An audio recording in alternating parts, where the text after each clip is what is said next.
Welcome everyone to day one of Embodied Wholeness, Physical Body Day, looking at our physical body and how we feel in it.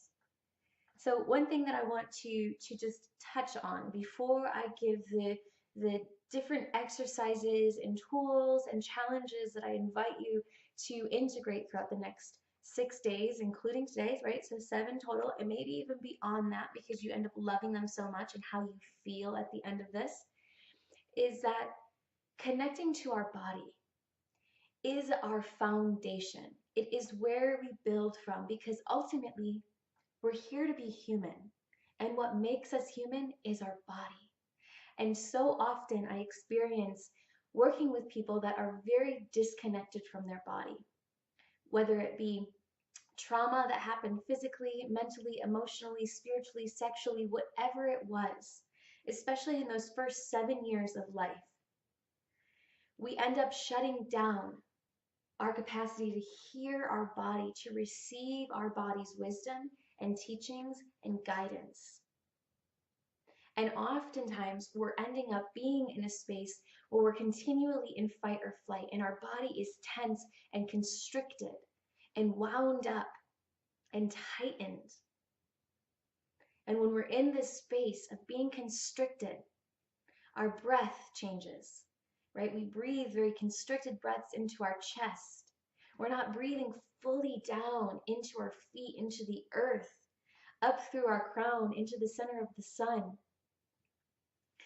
So what this is going to be inviting you into, these practices are going to help you to reconnect with your body, re-establish trust with your body, allow your body to soften and to open and to start to unwind some of that tension that has you feeling in this constant state that maybe it's not safe to be human.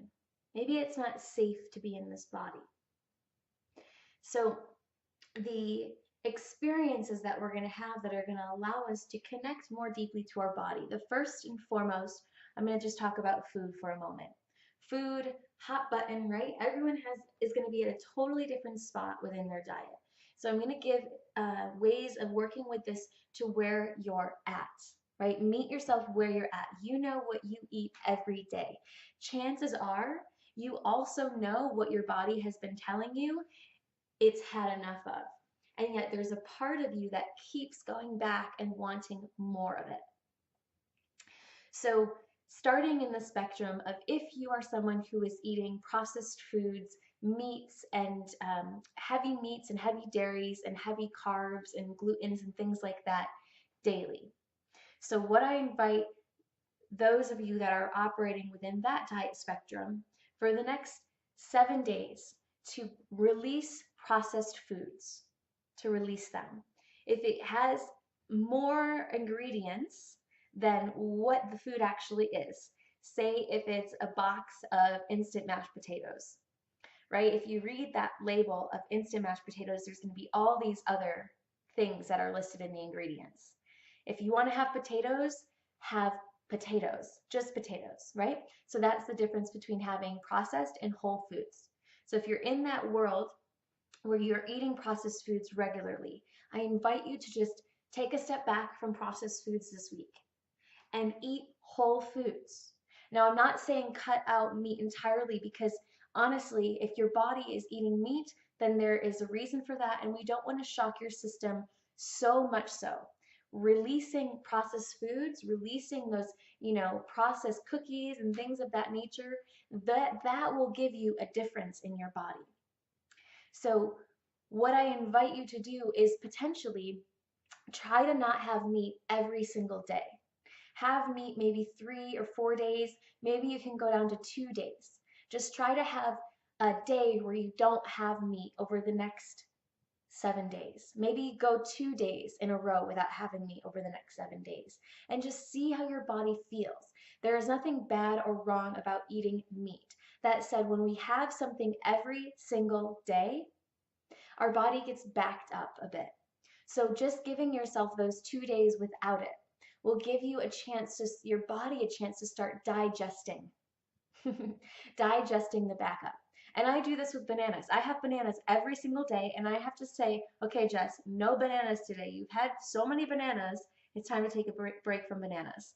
So I get it. It happens with all food types. We just have a mode, a habit that we get into of eating the same types of foods every single day. So if you're in the realm of processed foods and of meats, then I invite you to take that advice and to just try it and to just show up for yourself for the next 7 days with that change in your diet. So for those of you that are vegetarian, I invite you for the next 7 days, everyone, no matter where you're at in your diet, if you're eating processed foods, just release processed foods for the next 7 days, right? That's standard across everyone. So if you're primarily eating vegetarian, what I invite you to do is to strive to have everything be organic. Strive for all of your fruits and all of your veggies to be organic. Now I know there can be a lot of blocks and a lot of fears that come up around eating organic, primarily when it comes to, is it available or not? Is it at a price point that I can afford or not? Don't worry, we're going to get to money, we're going to talk about finances, and we're going to really get clear on that. That said, there are some amazing places that you can go and get organic produce for very affordable. Aldi's is one of them, so there are options. And you'll actually find what I have found through eating organic and making a commitment to myself to eat organic was that I always had money available to purchase organic produce because that was what I was committed to. So that was what the universe was responding to. So just commit, if you're vegetarian, to eating only organic. And that includes your cheeses, right? That includes your eggs. That includes anything that's not in that fruit and vegetable spectrum. Switching to organic and seeing how your body feels as a response. Okay, so now for those beautiful beings, we're all beautiful beings, that said, for those of you that are eating what we call a vegan experience, what I invite you for, also go organic if you're not already eating organic. Okay, switch to the organic. What I invite those of you who are eating primarily vegan to do is to have a high fruit diet for the next 7 days. So your breakfast and your lunch, see if you can eat fruit during those meals. Fruit is an incredible, incredible ally for helping us to cleanse our body and to break our body up out of certain patterns. So if you've been living vegan for a while now, if you've been living raw, whatever it is, go for having a high fruit diet for the next 7 days, right? That will be the shift that I invite you to take. So have your breakfast, have your lunch, be super high fruit, whether it's smoothies or juices or actually biting into the whole fruit, whatever that is. And then you can have your vegetables and your salad and your greens and your potatoes or whatever it is for your dinner. Just see if you can go as long as you can on having fruit. And maybe you have a day with whole fruit, right? Just see how that changes how you feel in your body. And the important thing to remember is that when we are eating fruits, 1 banana is not the serving size. It's like 3 bananas. So give yourself more than just 1 piece of fruit. If you just eat 1 piece of fruit, chances are you're going to start to feel a little energetically drained. So give yourself more fruit if you are in that category of diet where you are eating primarily vegan and you're going to be striving for more fruit this week. Okay? So I think that we've touched the gamut of where people are at in their diet spectrum. The next piece I invite you to really look at this week is your water intake. So please, wherever you're living in the world, if your tap water has fluoride in it, has chlorine in it, stop drinking tap water for the week. Switch to drinking bottled water. If you can get it out of a glass bottle, that is what's up. That's what you want to be getting. If you can't, see if you can get a BPA-free water bottle. If you live in the United States and you have a Trader Joe's available, their New Zealand water that comes in a plastic bottle is BPA-free water, and it's toxic chemical free, and it's only like $2 for a gallon. So that's a really great place to get some water if you have that option. If you live somewhere where there's fresh spring water, like I'm in Montana and we have a fresh spring that we can get water from, go that route. Just try to remove your fluoride intake in your water for this week and see how much mental clarity you end up having by the end of these 7 days through reducing your tap water intake. The tap water is filled with toxic chemicals that are really, really disruptive to our ability to think clearly, for our ability to have energy flowing through us. So if you can have that change and shift that, right? These are all ways for you to shift certain things so that at the end you can feel more whole within your body, feel more energy, more vitality, more pleasure. Okay, and the last piece when it comes to food that we're going to chat about before we move into some pleasure principles is thinking about having a window of time where you're not taking in any food or liquids. What we call this is intermittent dry fasting. Now, before you get all, woo, this lady's talking crazy with me, look at it this way. Our body is designed to dry fast. When we go to sleep at night, we're not drinking and eating. Our body is sleeping. And what's happening during that time that we're not taking in anything from the environment is that our body has a chance to metabolize. And chances are, if you're someone that wakes up in the middle of the night and has some water or has a snack or maybe something else to drink, your body is not getting a moment to actually metabolize all the food from the day. So what ends up happening when this becomes a habit, that we end up having a lot of excess food in our belly that doesn't get metabolized, and we end up feeling heavier and less energized. So give yourself a window.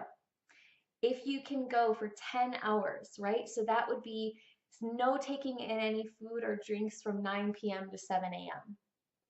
Right? That seems reasonable. If you can go for 12 hours, that is awesome. So if you can go from 7 p.m. to 7 a.m. without taking in any food or any beverages, amazing. If you need to extend that, maybe you're more of a person that wakes up later in the day.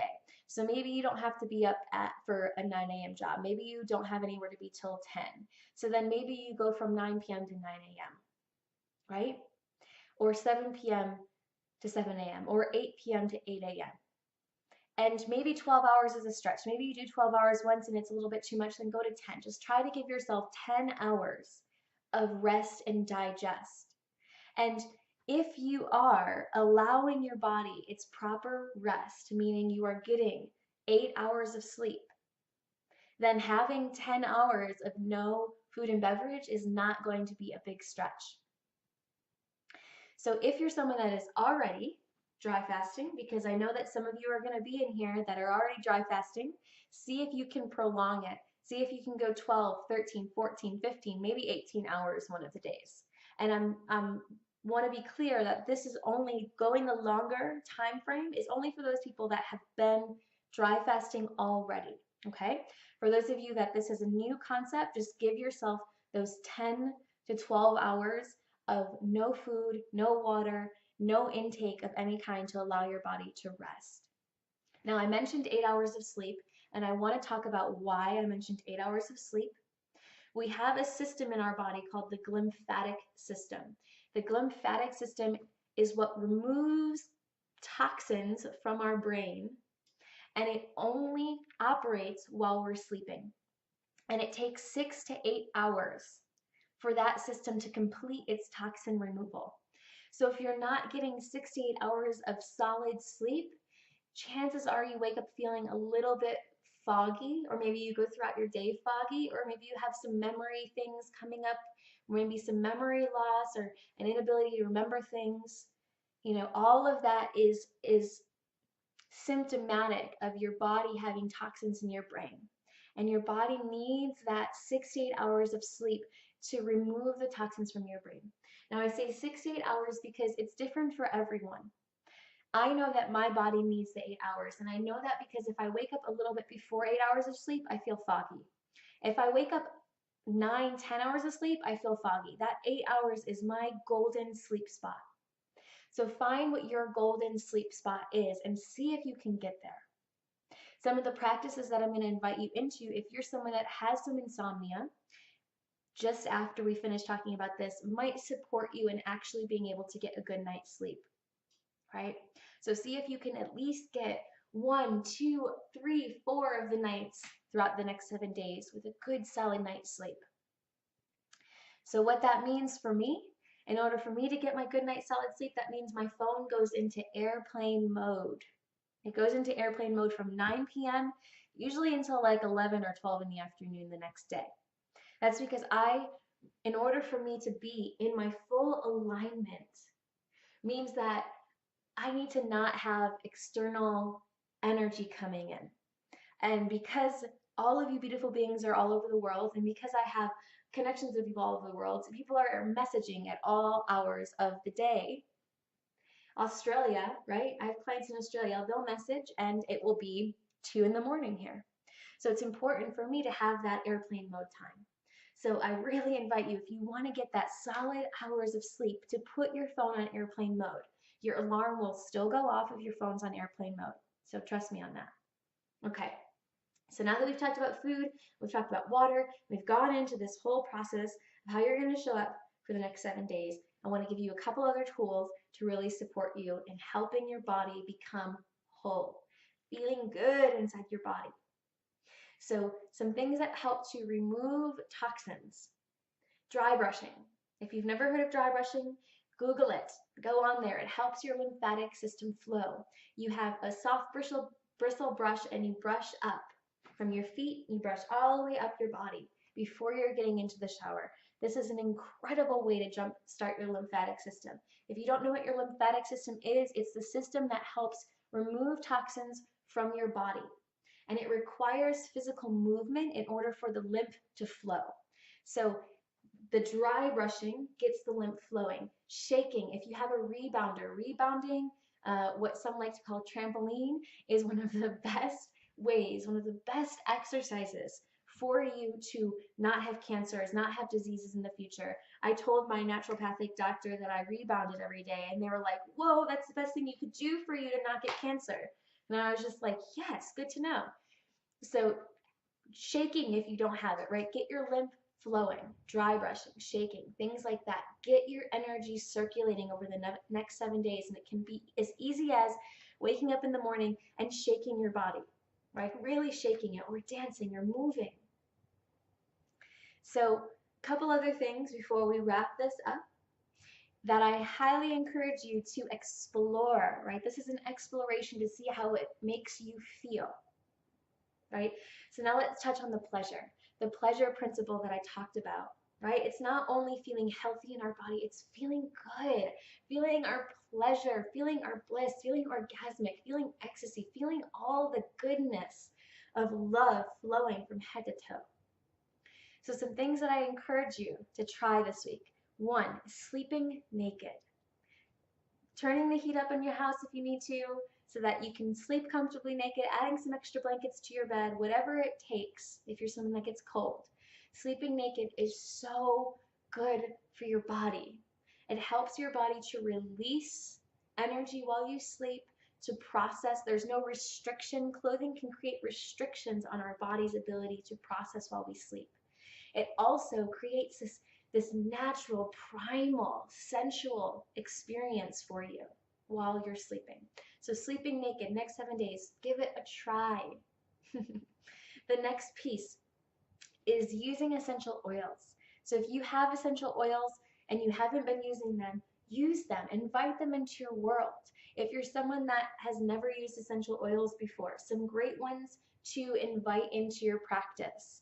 Tea tree, melaleuca, really powerful oil to cleanse your energy, cleanse your field. Wear it before you're going into the office. Wear it when you come home. Take showers and put melaleuca on when you get out. A couple other ones that I really love to keep around, geranium. Geranium is the oil of love and trust, and it helps us to relieve grief from our body. And so many humans are holding on to this deep, deep inner grief and sadness because our human species is going through a rapid evolution right now, and it's requiring us to go into the depth of our being. And in the depth of our being, there is a bit of pain that creates a bit of grief. So geranium is an amazing oil to have on hand, to rub on your heart, to help you experience and feel love and trust of your body and love for life. And the next one that I'll recommend will be lavender. Lavender is an incredible multi-purpose, antifungal, antibacterial, also incredibly soothing and relaxing. Though I will say that lavender is not meant for everyone to use at bedtime.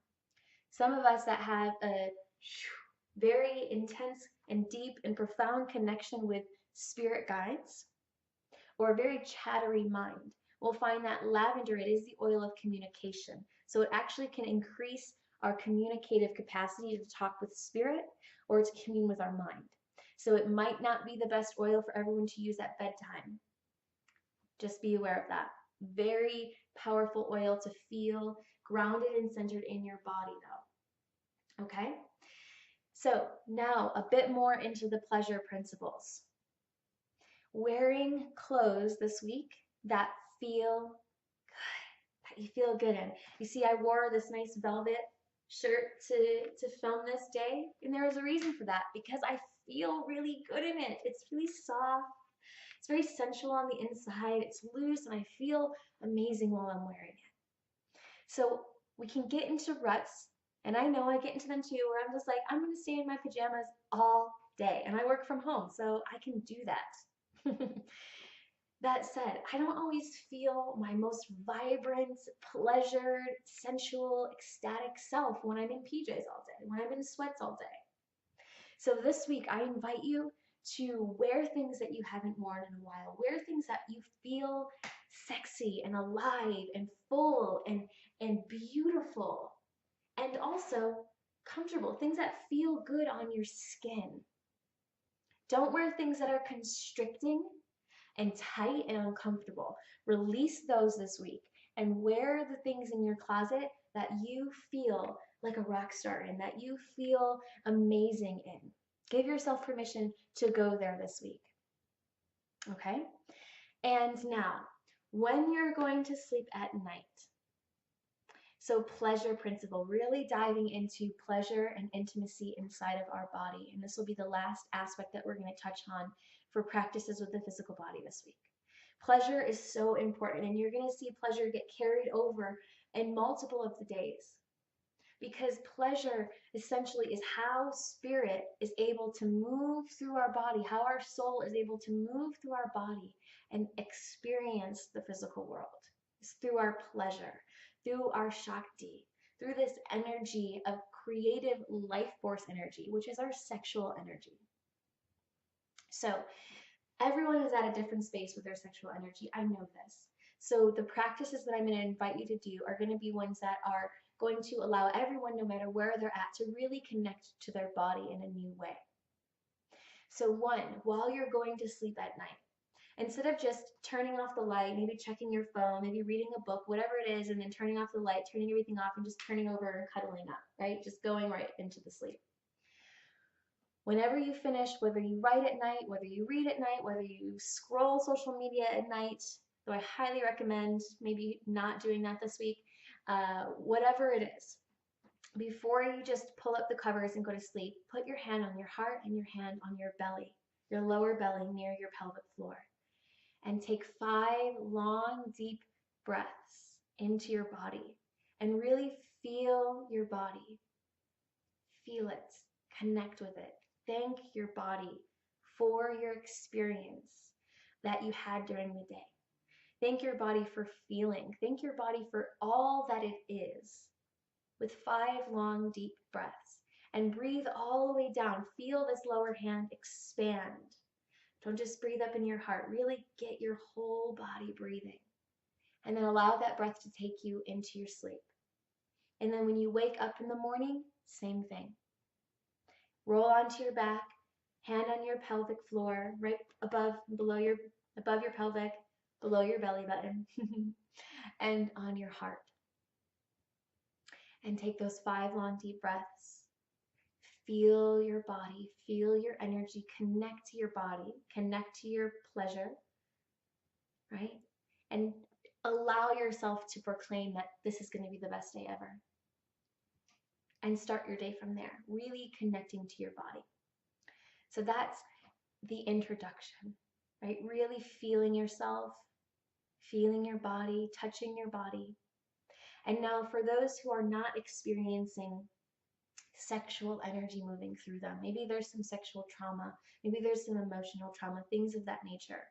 A really simple and beautiful and sweet practice that I invite you into is simply having and resting your hands on your genitals and taking some nice long deep breaths while you feel your hands sending energy there. And then you can have clothes on or you can have clothes off. If you have clothes off, really if you have them on even, just rub your hands together. Light some candles, have some incense going, whatever feels good in your space. I have essential oils bubbling in the background pretty much always.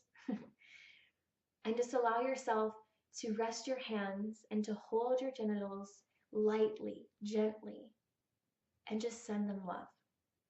Allow them to be touched by you very lightly, very gently. And work through relaxing your body. Deep breaths, relaxing the back of your body, allowing your bed to literally hold you.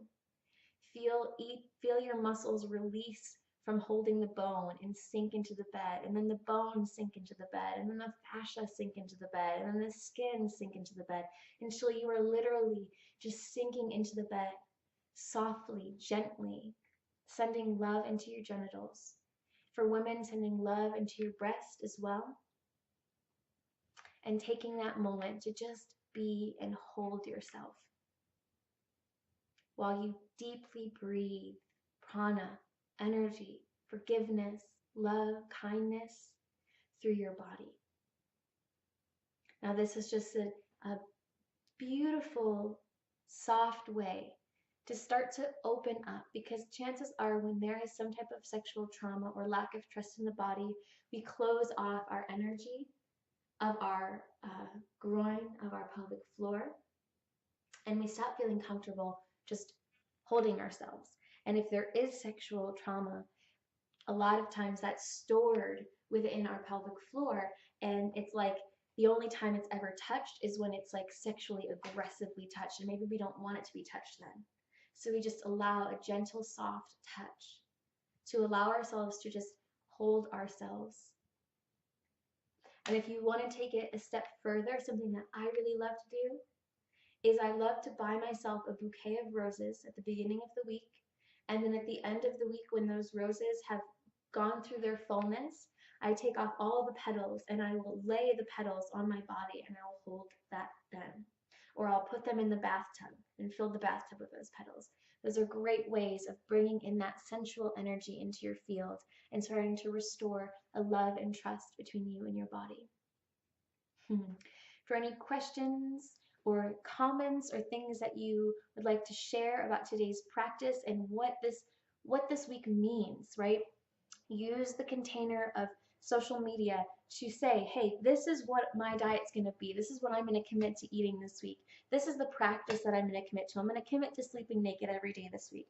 I'm going to commit to dry fasting for 9, 10, 12 hours. I'm going to commit to drinking clean, pure water that has no fluoride. I'm going to commit to maybe taking my supplements this week. I'm going to commit to using those oils. I'm going to commit to wearing my feel-good sexual clothing.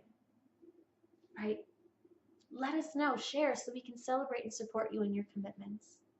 Thank you so much for tuning in and watching today. Much love to you all. I'll see you tomorrow.